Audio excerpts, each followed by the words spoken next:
How are you? We'd like to do an idea for you that was related to the H2O GATE Watergate Blues.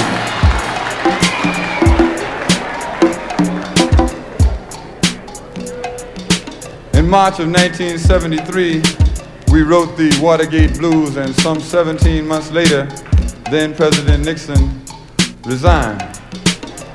But the story didn't end there, and so we didn't stop there. We have prepared a sequel, and it's called We Beg Your Pardon, America.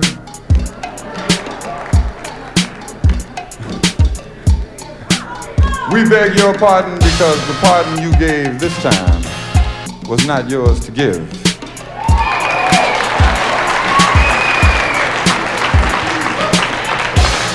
They call it due process, and some people are overdue. We beg your pardon, America. Somebody said, brother man gonna break a window, gonna steal a hubcap, gonna smoke a joint, brother man gonna go to jail. The man who tried to steal America is not in jail. Get caught with a nickel bag, brother man, get caught with a nickel bag, sister lady, on your way to get your hair fixed.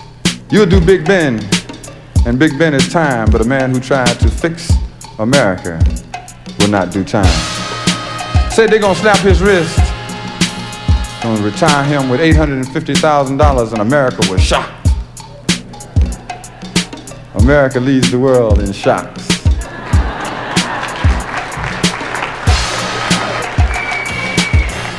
Unfortunately, America does not lead the world in deciphering the cause of shock. $850,000, they said, and the people protested, so they said, all right, we'll give him $200,000. Everybody said, okay, that's better. I'd like to retire with $200,000 someday. San Quentin, not San Clemente.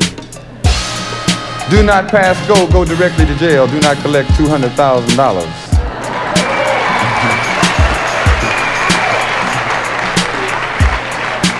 We beg your pardon, America.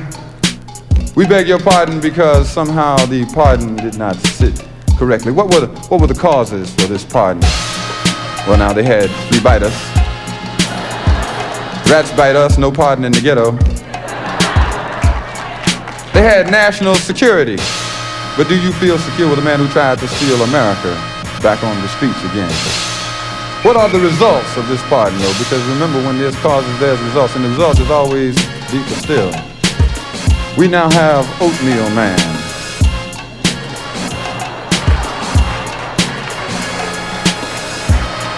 Anytime you find someone in the middle, anytime you find someone who is tepid, anytime you find someone who is lukewarm, anytime you find someone who has been in Congress for 25 years and no one ever heard of him, you've got Oatmeal Man.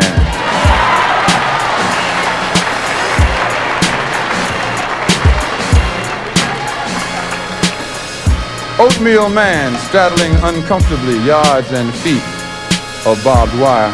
It's hard to live in the middle all the time. Oatmeal Man, the man who said you could fit all of his black friends in the trunk of his car and still have room for the Republican elephant. Oatmeal Man. But there was no crime committed.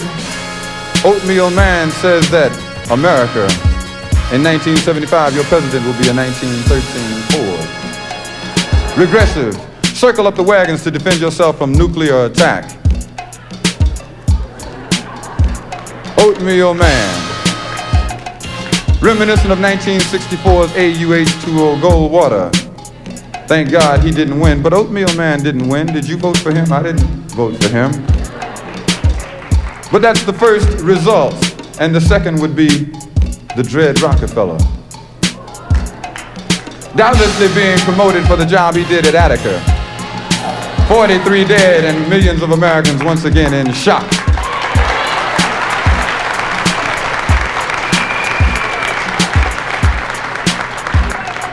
Doubtlessly being promoted for the job he did on the streets of New York City, where the pushers sell the drugs that the government allows in the country, and then they do time. They do life and death, or life and death behind bars, while William Saxby says he's going to dismiss the Lord and Furlough program.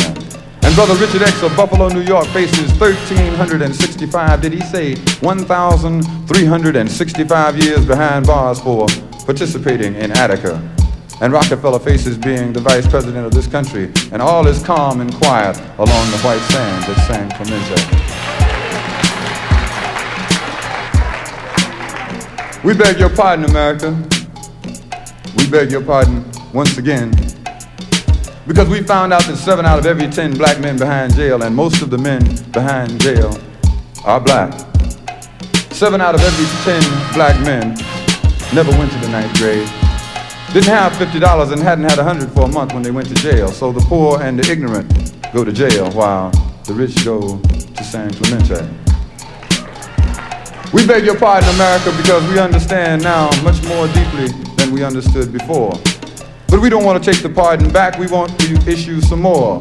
Pardon Brother Frank Willis, the Watergate security guard. He was only doing his job. Pardon H. Rap Brown. It was only burglary. Pardon Robert Vesco. It was only embezzlement. Pardon Charles Manson. It was only mass murder. And pardon us while we get sick. Because they pardoned William Calley, 22 dead, and America in shock. And we understand all the more deeply, and we beg your pardon, as unemployment spirals towards 7%, and it seems like 70% in my neighborhood. As unemployment spirals, and as we watch cattlemen on TV shoot cows in the head and kick them in the graves while millions are starving in the Sahel, in the Honduras, and maybe even next door. We understand all the more deeply as Boston becomes Birmingham, becomes Little Rock, becomes Selma, becomes Philadelphia, Mississippi, becomes yesterday all over again. We understand, and we beg your pardon. We beg your pardon, America, because we have an understanding of karma. What goes around comes around.